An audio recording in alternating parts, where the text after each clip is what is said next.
Welcome to Your Strata Property, the podcast for property owners looking for reliable, accurate, and bite-sized information from an experienced and authoritative source. To access previous episodes and useful strata tips, go to www.yourstrataproperty.com.au. Hello and welcome to this week's podcast episode. I am your host, Amanda Farmer. I am thrilled to be here with you this week. I am bringing you Bernadette and David Janson. Bernadette has been renovating for over 30 years and is the founder of the School of Renovating. David is a registered architect in New South Wales and Victoria and has delivered multi-award-winning projects such as Barangaroo House in his role at Collins and Turner Architects. David is now co-directing an architectural practice in Surrey Hills, Sydney, Thurlow Studio Architects, with a focus on delivering architectural services to renovators. Together, Bernadette and David have negotiated a lot of the common problems when it comes to apartment renovations. And that is indeed what we are discussing on today's podcast. I will take you over there very shortly. Before I do, I want to make sure that you are registered for the Shared Space Summit. It is all happening online from the 15th to the 18th of September. This is the world's first online summit for strata property owners. Over 4 days, I am bringing you 9 world-leading experts on community, property, and law. Last week on the podcast, episode number 228, I shared some details about the Shared Space Summit, including some of the guest experts you'll be hearing from. Head back, have a listen to that episode if you haven't already. At the time I am recording this, we have well over 500 people registered for the summit. Amazing.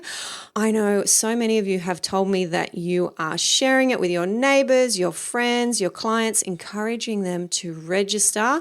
Thank you. I am thrilled that we're going to reach so many people and help them face the challenges that this new world is presenting to those of us living in and serving strata communities. The summit is free, but you do need to be registered to get access to the summit sessions. Do that over at yourstrataproperty.com.au/summit. I am so looking forward to spending Summit Week with you. I'm going to take you over now to my chat with Bernadette and David Janson. Enjoy. Bernadette and David, welcome to the show. Thank you, Amanda. Thanks, Amanda. Good to be here. It is a pleasure to have you both, and you very graciously, generously reached out to me after you had a listen to episode 221, which was Rena and I having a chat about how to avoid a renovation disaster in an apartment, and we spoke particularly about what it is that owners need to do when it comes to seeking approval from not just their strata committee or their owners corporation, but from their local council as well. And Rena and I were saying there's often confusion for a strata committee. We don't know what we don't know. What approvals do owners need for what work? And you each generously reached out and offered your expertise as you are. Do you want to let us know, Bernadette, a little bit about your background with the School of Renovating and your podcast as well? Oh, yeah. So I've been renovating for over 30 years, and basically I mainly do my own projects, but I also work with women who are trying to improve their financial position with renovating. And I do have a podcast called SheRenovates, and that's really all about the trials and tribulations and joys of renovating. And, you know, one of the side effects of being a renovating family is your poor children get sucked into it. And so as a result, David's ended up following an architecture career, and I'll let you jump in there. Yeah, okay. So I'm a registered architect in New South Wales and Victoria, having spent the past 6 and a bit years working in a high-end architectural practice in Sydney, Collins and Turner. I am now setting up a practice which is more focused on helping renovators deliver their projects. So obviously I've been working on projects with mum and the family for quite some time now. So and having done a renovation of my own, I've been through some of the challenges involved firsthand, and looking to assist some renovators with that process. Yes, and we do have some unique challenges when it comes to renovating apartments, and I know you're each well across these. Let's start here. What kinds of things can apartment owners do to improve their investment, improve their lifestyle? What are the common things that you're seeing clients do that you've done yourselves with apartments? Usually the first thing that we look at is whether you can open up the kitchen to the living room, because modern life is much more comfortable if you've got that more open plan scenario. And I guess then after that, it's looking at the bathrooms. Often the laundry is an opportunity to convert a laundry into a bathroom and possibly put the laundry as a European laundry in the kitchen.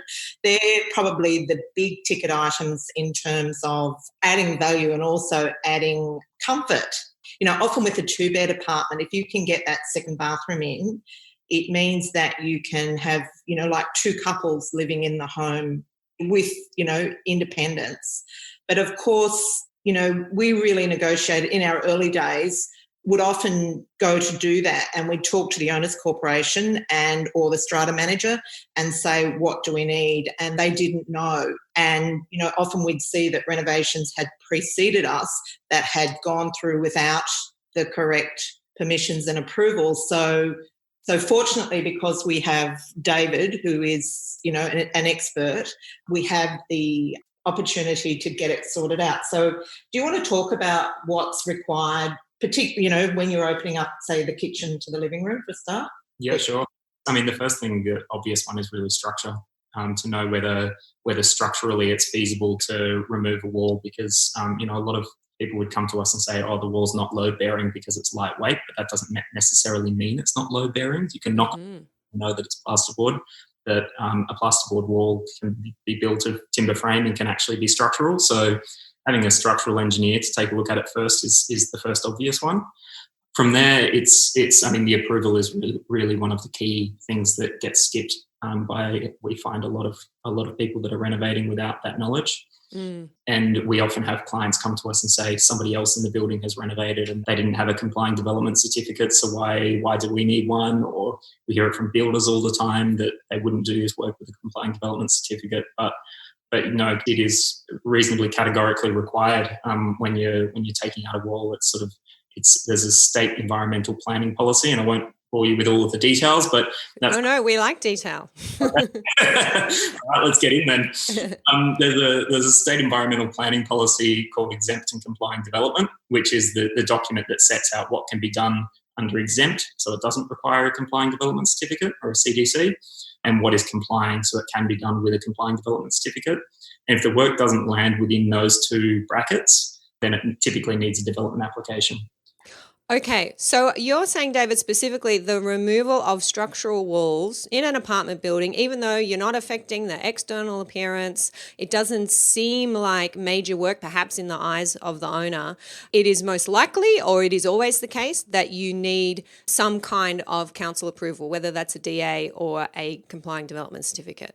We need a complying development certificate. Now, some properties you can't get the complying development certificate for instance, if it's in a heritage listed building. So there are situations where a CDC wouldn't get you over the line with removing the wall for a kitchen.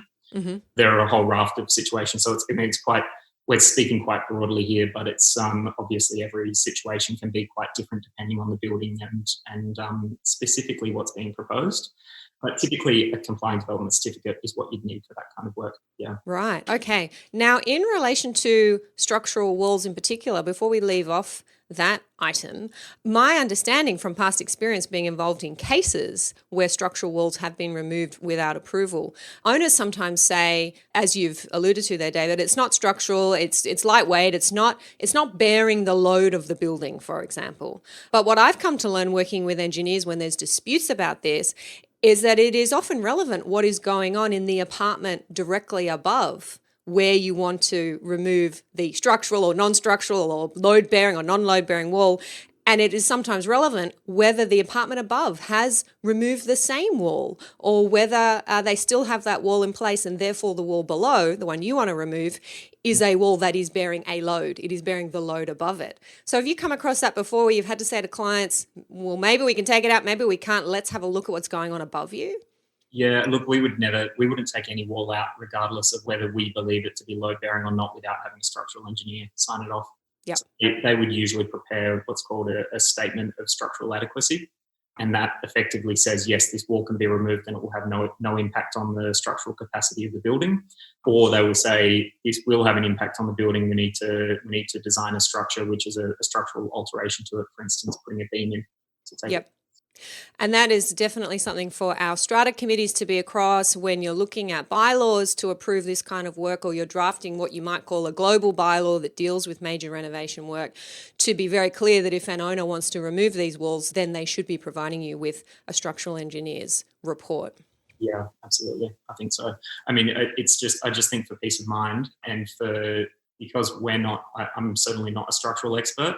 I've seen a lot of walls being taken out in time, but I'm no structural expert. And if I'm not willing to tap on a wall and say that categorically that's load bearing or not, or it's going to have no impact on the building, then I don't think that too many other people should be too comfortable with making that call. Absolutely. The fireproofing of beams is one issue that really often gets overseen. And in a Class 2 building, which most apartment buildings are, it means you've got two dwellings on top of one another, or two or more. When you put a beam in that's doing something structural, supporting a wall above, you have to have it fire rated because under the building code, because otherwise if there's a fire in your apartment, that beam can fail and effectively the wall comes down. And so it's a really kind of basic issue with the BCA that just often gets overseen. And so a beam will go in, but it won't be fire rated often. Okay. Now, you mentioned there, Bernadette, bathrooms is another popular one. We definitely see that all the time as people living in these apartments, lawyers advising on bylaws that are needed, and strata managers trying to manage the whole process. Waterproofing, Bernadette, that is a bone of contention often. Basically, and you would know that when an owner decides to take the tiles off a bathroom wall, they then are required to create a bylaw, usually, that then makes them responsible for the ongoing maintenance, because the issue is if the new waterproofing gives way, then the owner's corporation doesn't want to be wearing the responsibility of that. So then that's considered a major renovation. You and I talked about this recently. So for us, most of our renovations we sell, so we're not having to live with the consequences of that responsibility. So something that we do, and this was actually David's initiative, which I think is worth considering, is actually double waterproofing. Uh-huh. Usually we just waterproof under the floor topping. So as soon as we strip out and re-render the walls, we'll do the waterproofing and then the floor topping goes down and then the tiling happens. But now waterproof under, then do the floor topping and then come back and waterproof over, so that there's a double waterproofing, just belt and braces, because what you don't want is, the new owner, or if you're holding on to it, you having to pay for your neighbour's damage because the waterproofing hasn't held. So yes. And do you find that when the strata committee or the owners corporation finds out, if they do at all find out, that you are double waterproofing, that you're going above and beyond, do you get a certain reaction from a committee? No, we don't tell them. We just do it. Good on you. Yeah, I think that, I don't know, it's just something that we like to have some integrity around. We do renovations that really take the home into the coming decades with as few problems as possible. Well, there's something there for our committees to think about. Perhaps they might want to insert that kind of requirement into a bathroom renovation process. And the laundry conversion into a second bathroom, I've seen that proposed in my own building very recently. Are there concerns about plumbing? Rena and I spoke specifically about this, moving the laundry to the kitchen to create this European laundry. We talked about that in episode 221. What are the things we need to be careful of there? It's always a bit of a tricky one. It really comes down to the building code. So the building code sets out what's required for a laundry and what's required for a wet area in terms of what facilities are provided and how they function in terms of do you need to have a laundry sink, and do you need to have a washing machine and drying facilities?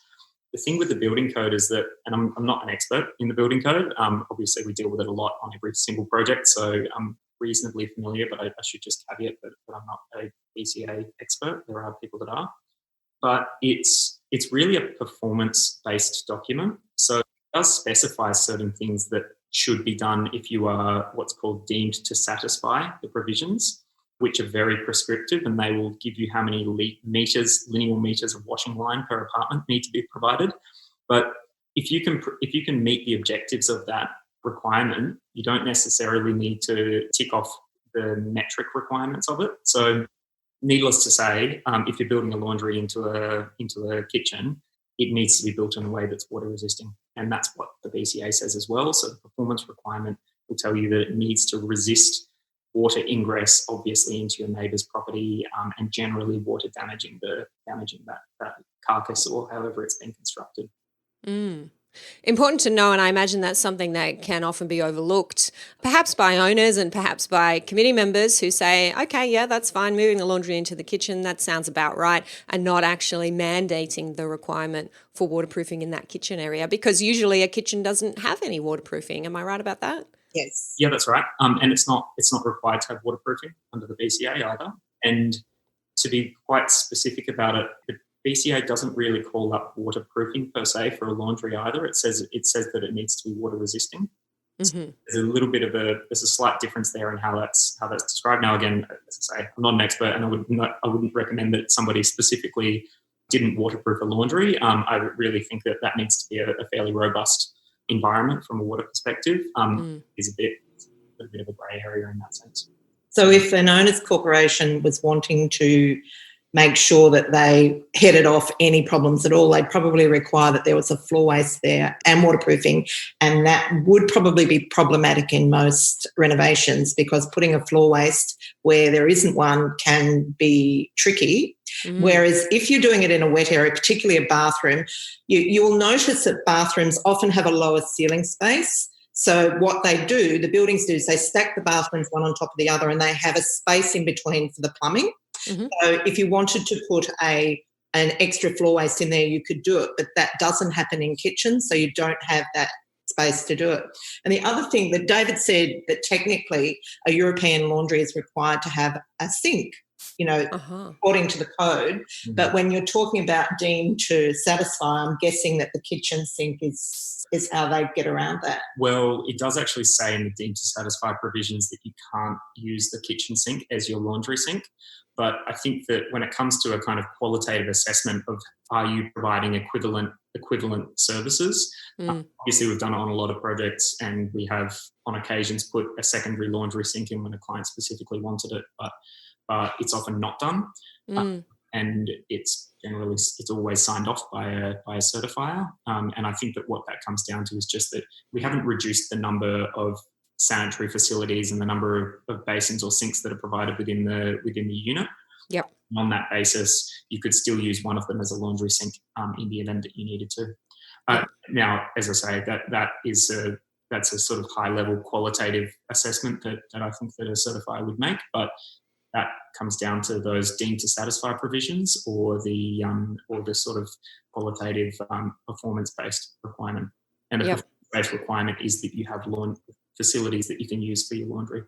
Okay. Well, there is a fair bit there for our committees to be thinking about when people are approaching them wanting to do this kind of work with their bathroom, with their laundry. What about the conversion of bedrooms, constructing walls to create a bedroom out of a studio maybe, or to create more bedrooms? It's something that I have seen becoming more common, actually, I have to say. It could just be the nature of the inquiries that I'm getting these days. But do you have clients who do that, and what's involved in that kind of work?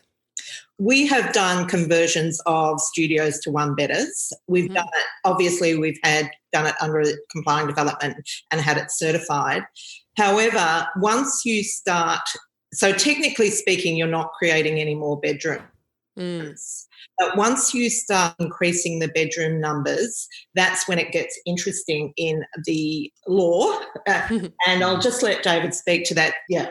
Yeah. Well, so we haven't done one in a long time where we've added a bedroom in effectively. And in my understanding of where the complying development code currently sits, is that it specifies that a bedroom can't be added under the code. Mm-hmm. So I would need to put it on a project-by-project basis towards a certifier, and the certifier is really the person who signs that off and who says categorically that this can be done under the code or this can't be done under the code. So they're really the best person to go to on that basis. But my understanding is that it would require a development application. Yes, and I imagine there's a difference between creating a bedroom out of some kind of empty space, a living area, perhaps an open area, or splitting a large bedroom in two, and closing off a room like a dining room or a study that was not otherwise officially a bedroom and turning it into a bedroom just by closing in the door area, for example. But absolutely something for owners to be really aware of. We can't simply go throwing up walls in apartment buildings and creating bedrooms without checking in with the council and absolutely checking in with your owners corporation. I have a few upset committees on my books at the moment when it comes to these types of renovations. David's theory is, and I agree with him, when you increase the capacity of a home, as in the number of bedrooms, usually that requires a council contribution to be paid. Uh-huh. And I think that might be why that law is as it is, that you are required to get a development application. Well, yeah, I mean, every council is different in how they calculate their contributions. Some of them do it on a basis of an apartment, or a basis of a unit. If you add a unit, you need to pay a contribution. Some of them do it on the basis of a bedroom. Some have different bases as well. So that could be a part of the reason why that's in there. Yeah. The other thing to be very conscious of is that your building may have an occupancy limits bylaw, which means that your apartment is restricted to only having a certain number of adults living in there, and that's on a per bedroom basis. And when we calculate the per bedroom basis, we must look at the original layout as approved for development. So if you're thinking about adding more bedrooms and throwing some tenants in there and making some money, investor owners, be very careful about that, both with your council and making sure that your owners corporation doesn't have an occupancy limits bylaw that would prevent you from increasing the number of residents allowed. And I guess just to add on a really kind of practical note, if people are looking to do that, there are two ways that you could go about determining whether that's feasible or not. One is to speak to a duty planner at council. So that's someone at council who you can speak to over the desk and discuss your renovation plans with them, and they'll tell you what is or isn't required for your property approval-wise. The other is to speak to a certifier, so a principal certifying authority, a PCA, and they can tell you whether it can be done under the complying development code or not. That would be the way forward if you wanted to look at whether that's feasible for your property, because, as I say, it is different for every property depending on its requirements. Yeah. Yep, excellent. And you don't want to get too far down the planning path only to realise it's never going to happen. All right. Now, what are your tips, Bernadette and David, when it comes to actually doing the renovation? We've got all the approvals that we need. We are ready and raring to go. There are obviously things to think about, like access and how you get your contractors and their materials in and out. You guys are well experienced at handling this for clients. What kind of things should owners be thinking of before they commence their work? Okay, so the first thing that we do is we actually measure up the lift and see if it will fit a sheet of gyprock in it, or, because you've got lots of heavy material being transported in, and making sure that it can fit.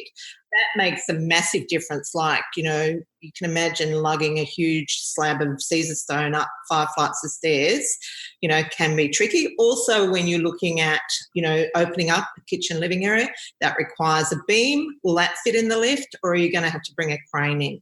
Yep. And that's happened on, like many occasions. So it's a cost, and there are requirements around preparing for that. So that's the first thing. The next thing is how you're going to protect the common areas, because, with tradesmen trooping in and out, they can make a real mess of it. If the building has curtains for the lift, that's wonderful, because that really helps with the protection of the lift. Also, the hallways coming to and from the apartment, we use a thing called sticky drop sheet, so it doesn't travel. It's like contact, really, so that you protect that area. In most properties, apartment buildings, you're required to pay a bond.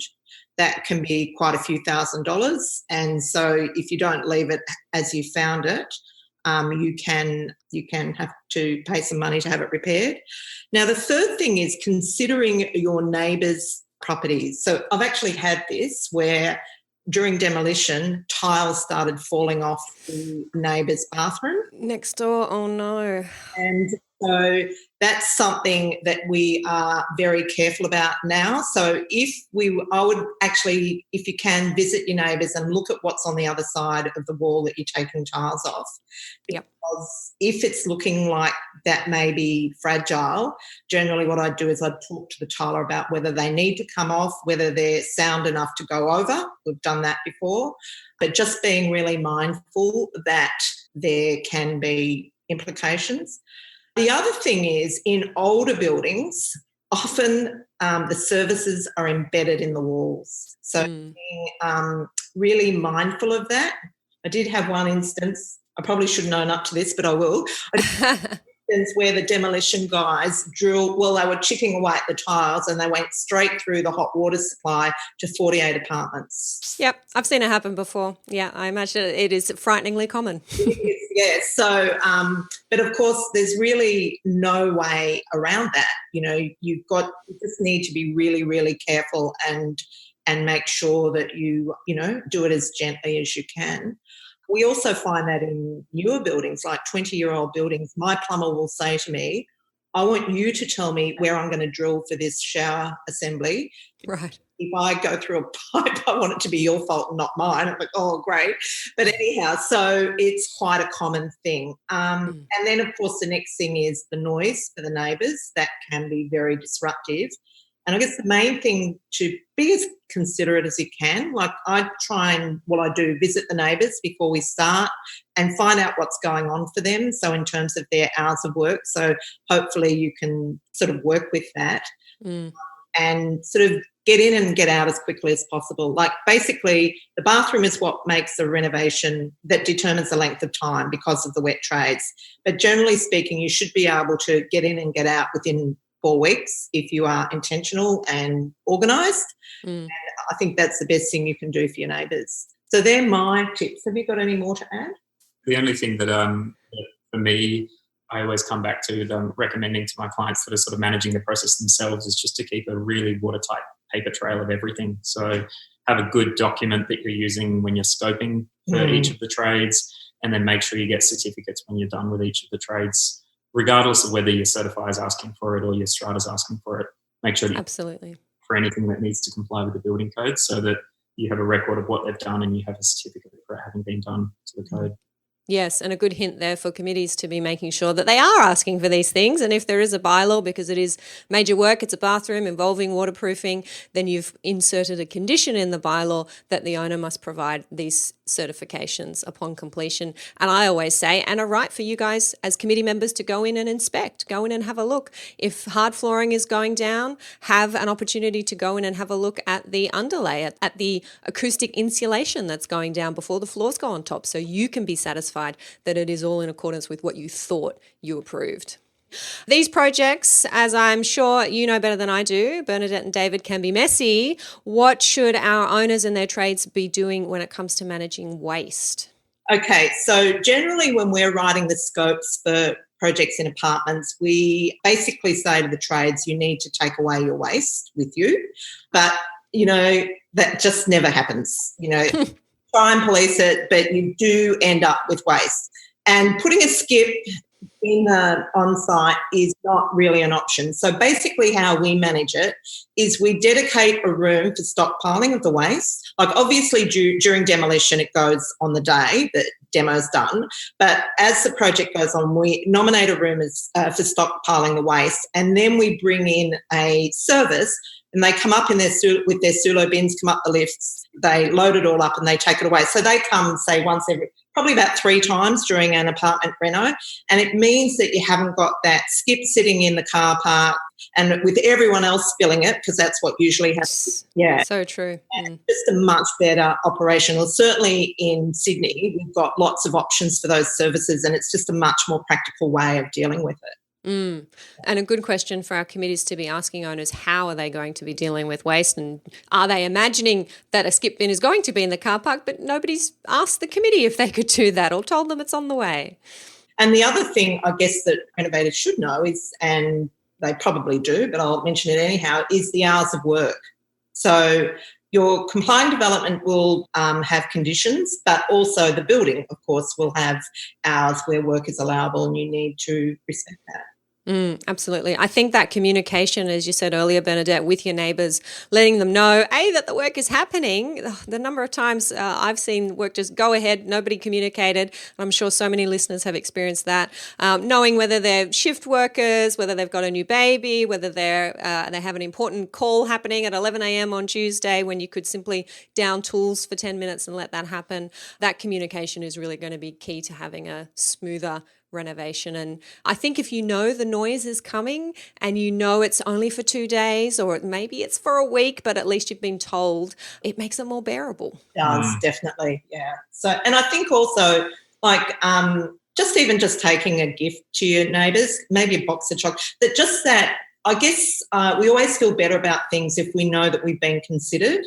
Yeah. I think that's the important thing, and opening up the communication. So, yeah. Yeah. And at some point, everybody would like to improve their property, and you never know. If your neighbour's doing it this year, you might be doing it in a couple of years' time. Everybody gets their turn, I say. I live in a beautifully renovated apartment, and so I'm always try to be as generous and as understanding as possible when someone else in my building is renovating. But yeah, there are definitely some really great tips there, both for owners and for committees, to make sure those renovations can happen as smoothly as possible and in compliance with the law. That always helps. Well, thank you so much, Bernadette and David, for spending time demystifying some of that for us today. Is there anything that you wanted to leave us with or add that we haven't got to yet that you think our apartment renovators really need to know? I guess the main thing is to spend plenty of time planning. So often there's a race to get started. The documentation, how well your project is documented, in terms of your, certificates, but also with your trades, your scopes of work and your tender documents, that will really help you. If you've got that well documented, that will really help the job go smoothly. Thanks so much, Amanda. We really appreciate the opportunity. No worries at all. Happy renovating. Thank you so much. Thank you for listening to Your Strata Property, the podcast which consistently delivers to property owners reliable and accurate information about their strata property. You can access all the information below this episode via the show notes at www.yourstrataproperty.com.au. You can also ask questions in the comments section, which Amanda will answer in her upcoming episodes. How can Amanda help you today?